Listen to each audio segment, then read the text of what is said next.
வணக்கம் நண்பர்களே. Asia cup 2025 match 12 between India versus Oman அபுதாபில நடந்து முடிஞ்சிருச்சு. இந்த ஒரு பர்டிகுலர் மேட்ச்ல இந்தியா 21 ரன்ஸ் வித்தியாசத்துல வின் பண்ணாலுமே ஓமன் பொறுத்த வரைக்கும் நம்மளோட ஹார்ட்ஸை வின் பண்ணிட்டாங்க. மக்களே அவுட்ஸ்டாண்டிங்கா பெர்ஃபார்ம் பண்ணாங்க. நீங்க இந்தியா பொறுத்த வரைக்கும்ல இந்த கம்ப்ளேசன்சி, அரகன்ஸ் இல்ல ஓவர் கான்பிடன்ஸ் எப்படி வேணாலுமே எடுத்துக்கலாம்.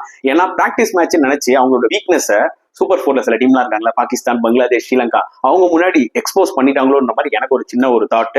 பட் ஓமான் நிஜமாவே நம்ம அப்ரிஷியேட் பண்ணி அவங்க ஸ்கை டாஸ் பண்ணி பேட்டிங் எடுத்தாரு. 188 ரன்ஸ் இந்தியா போஸ்ட் பண்ணாங்க. கில் மறுபடியும் failure. Abhishek Sharma once again சூப்பரான ஒரு கேமே ஆடி கொடுத்துட்டு போனாரு. சஞ்சு நம்பர் 3ல வந்தாலும் அந்த ஆப்பர்ச்சுனிட்டியை சூப்பரா யூஸ் பண்ணி ஒரு 50 போட்டாரு. திலக் அக்சர்லாம் செம்மையான ஒரு கேமியா விளாண்டாங்க. ஸோ என்னோட ப்ரிவியூ வீடியோல சொன்ன மாதிரி சஞ்சு, அதுக்கப்புறமா ஹர்திக், அதுக்கப்புறமா அக்சரை இறக்குங்கன்னு சொன்னா அதே மாதிரி தான் இறக்குனாங்க. ஹர்திக் அன்பார்ச்சுனேட்லி ரன் அவுட் ஆயிட்டாரு. ஓமன் போலிங் எடுத்துக்கிட்டீங்கன்னா ஃபைசல், ஜெட்டின் சூப்பரா போட்டாங்க. அண்ட் சேசிங்ல வந்து பாத்தீங்கன்னா Amir Kaleem as well as Mirza செம்ம ஹோப் கொடுத்தாங்க ஒரு 93 ரன்ஸ் பார்ட்னர்ஷிப்ல. பட் ஹர்திக் பாண்டியா ஒரு கேட்ச் எடுத்தாரு, கலீமோட விக்கெட். அதுதான் டோட்டலா கேமே சேஞ்ச் ஆயிடுச்சு. ஓமான் வேற லெவல் எஃபர்ட்.